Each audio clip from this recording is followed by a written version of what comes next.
Choisissez d'être heureux. Choisissez d'être heureux. Choisissez d'être heureux.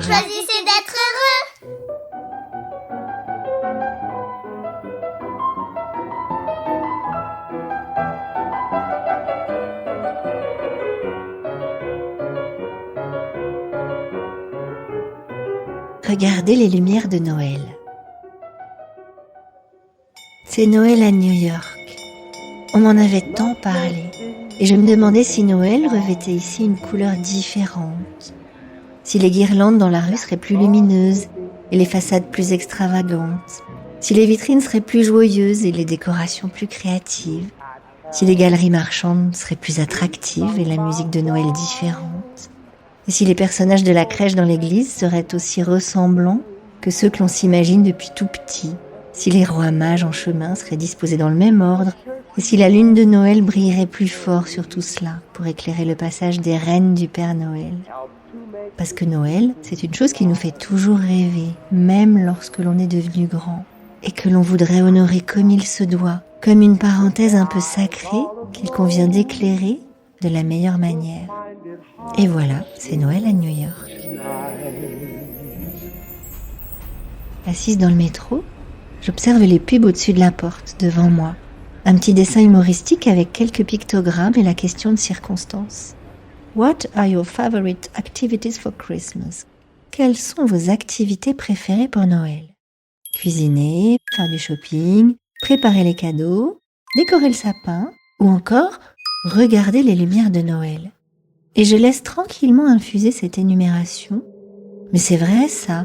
Quelles sont mes activités préférées pour Noël? Et vous aussi, tiens, quelles sont vos activités préférées pour Noël? C'est tout d'abord une question que je ne m'étais sûrement jamais posée.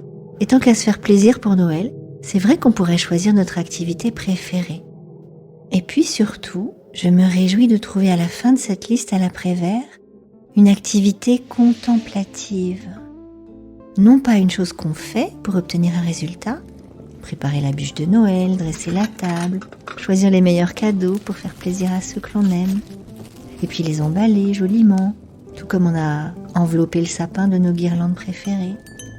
Tout cela produit un résultat, une chose observable, vérifiable, donc encourageante et gratifiante, une chose utile quoi. Mais regardez les lumières de Noël.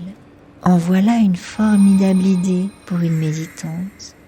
Non pas que je n'y aurais pas pensé toute seule avant de regarder cette drôle de publicité, mais je réalise subitement que depuis toujours, il y a dans ma famille cette idée que les lumières de Noël, c'est un peu futile. D'abord, ça consomme de l'électricité. Et puis le sapin, c'est franchement ringard. D'ailleurs, il y a des villes qui ont banni cette idée de tuer un arbre pour décorer les rues. Alors, autant descendre du grenier, la version réduite en plastique, et il restera sûrement quelques guirlandes de l'an passé pour le décorer. Ho, ho, ho! Merry Christmas! Et c'est comme ça depuis à peu près 40 ans, tous les ans.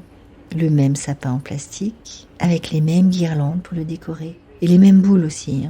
C'est dire toute la joie de Noël qui s'exprime dans la préparation du sapin.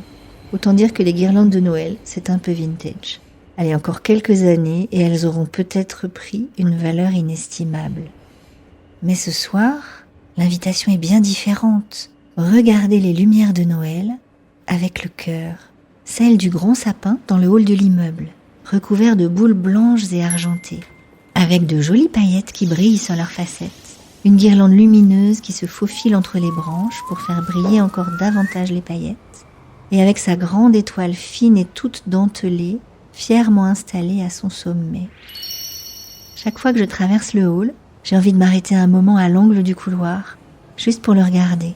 Et peut-être même que je ne suis pas la seule, mais personne ne le fait.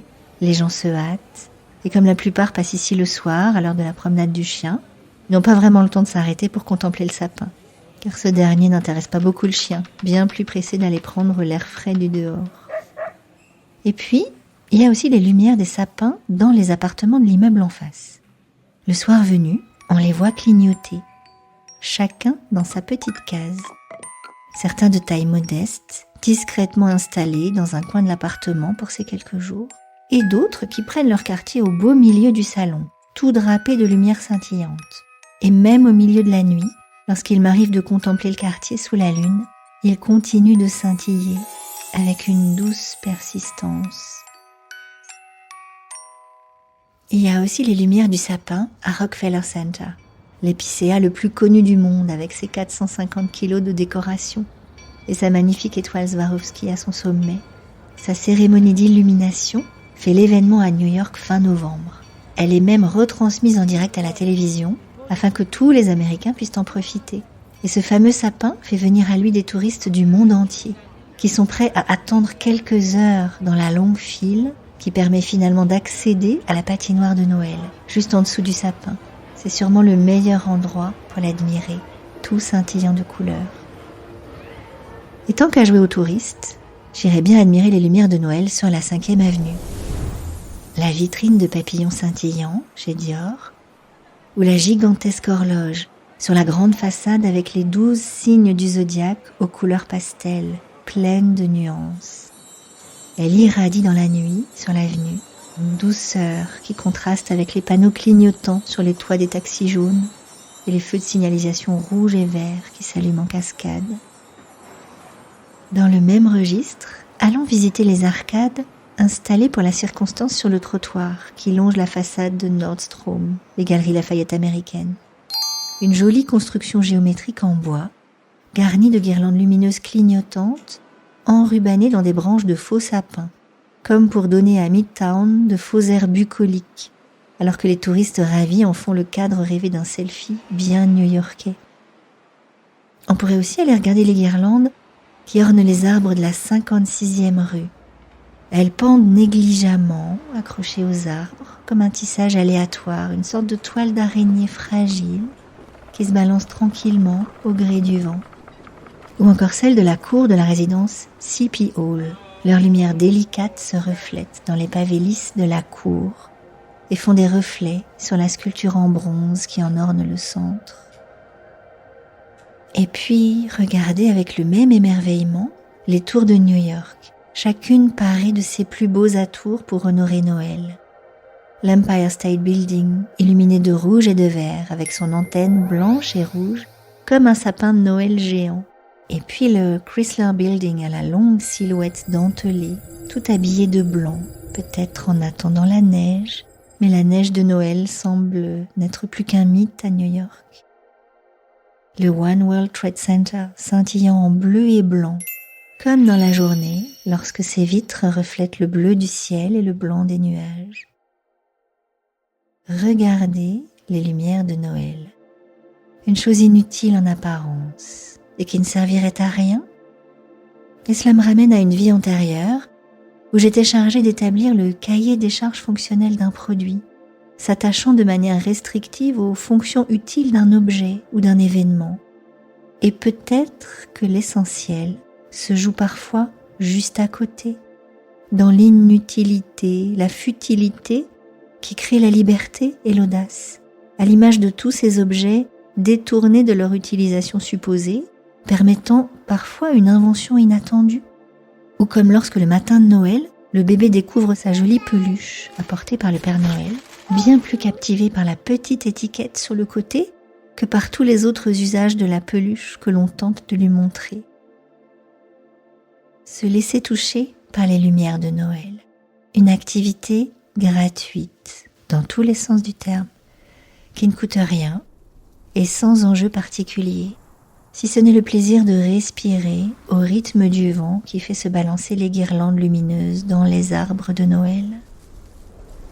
Retrouver sa liberté et se dédier à une chose foncièrement inutile mais profondément nécessaire, marcher ce soir dans les rues de New York juste pour respirer, regarder, savourer, sourire aux passants qui passent, papoter avec eux et improviser la soirée, et se sentir le cœur grand ouvert et les yeux remplis d'étoiles, comme lorsque nous étions enfants devant les lumières de Noël.